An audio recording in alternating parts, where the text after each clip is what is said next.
Hey, I'm Jet, average runner who likes to make YouTube videos to promote running and the running community and running shoes and all of the things that come with running. So I was talking with a friend of mine who I knew back in Colorado, and I didn't really run then, so we were talking about how I've really gotten into running, and she said that she really doesn't like to run, and I said, well, I was thinking about making a video trying to convince people to get into running, to become runners. So that's kind of what this video is going to be. Quick disclaimer, I'm an average runner. I like to talk about running, I like to make videos about running, and I like to get a little bit better every day. I am by no means an expert, and take what I say with a grain of salt. So this is just my personal opinions on running and how I would convince someone who hates running to maybe give it a go. Before I list out the pros of running, I figure I'd list out some cons just to keep it fair and balanced. So anytime anybody asks me, you want the good news or the bad news first? I always pick the bad news first because I figure, hey, if it's completely terrible, there might be a chance that the good news will lift me up a little bit. So we'll start off with the cons. So my first con of becoming a runner would be change in schedule. When I'm running regularly, especially in the summertime here in Atlanta, I have to get up super early, which means I need to go to bed early. And lately my schedule is to be in bed by 9 and asleep by 9:30. That can be a deal breaker for some people, especially if you've got an active social life. You maybe want to be out partying on a Friday night.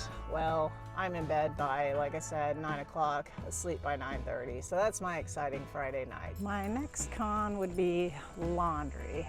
I do a lot of laundry, and a lot of my running clothes can't be dried in the dryer, or it just gets too complicated, so I generally just hang them all on a drying rack that I bought. And you learn how to deal with things like stinky clothes and the secret to getting the sweat out of sports bra. My next con would be money. So yes, running is actually free, but the more you get into it, the more you're going to spend. You want to invest in a good pair of shoes, at least one good pair of all-around trainers, and that can be expensive. You want to think about races. Even a 5K can be expensive. You know, you're talking 40, 50 bucks sometimes, much less marathons. And then you also have to buy all the things that you need, like Body Glide.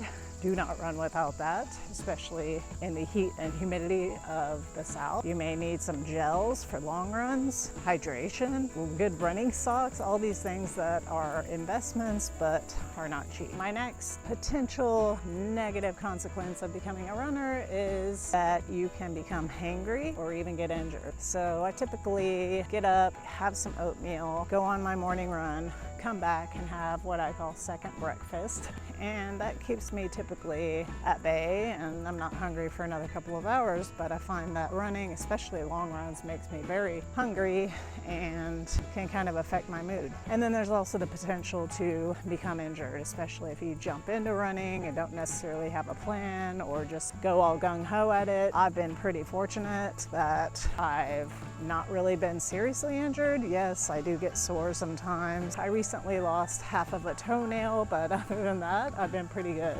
My next potential con would be that running can become your entire identity.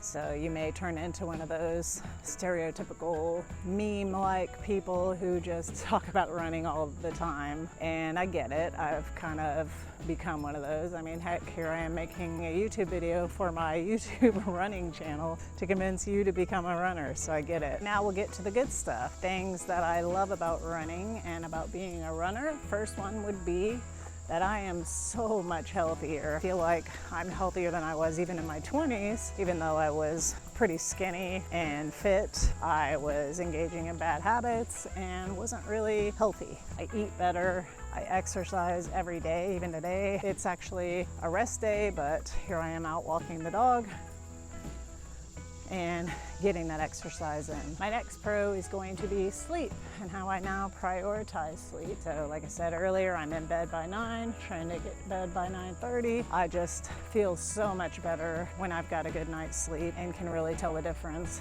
when I haven't. My next positive aspect of becoming a runner would be the sense of community that you get with other runners. So whether it's at a race or at just your local park run, the whole community has always been very inclusive and welcoming welcoming and non-judgmental and supportive and all that good stuff. My next pro is going to be that if you're a runner, you'll always have something to do. For me, that means, staying occupied and having somewhere to go and having a plan and just not finding myself to be bored. And that also means for me, educating myself on running. So a lot of my spare time is spent reading about running, watching videos, watching YouTube videos like these. And if you haven't subscribed yet, please do so. Just learning more about running and how to become a better runner. And then my number one positive about becoming a runner is the benefits it's had on my mental health. I know I've talked about it in other videos that I honestly would not be here today if it wasn't for running. It has really changed my perspective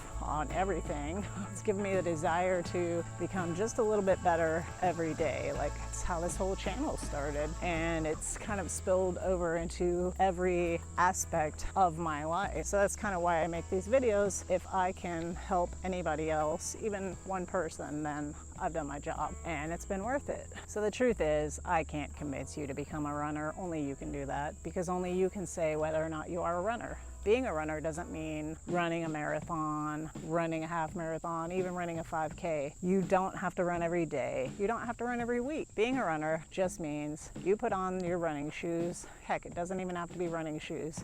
You put one foot in front of the other in a motion that resembles running, and you call yourself a runner. Honestly, nobody else can make that decision for you. No one else can claim that identity for you, but don't let anyone else tell you that you're not a runner. That's my take on all of this. I hope you've enjoyed the video. Hope it's provided some sort of inspiration for any of you who may be on the fence of becoming a runner. So, are you a runner? Yes or no? Reply in the comments. And as always, thanks for watching. Feel free to like, comment, subscribe, all that good stuff, and we'll get better yet.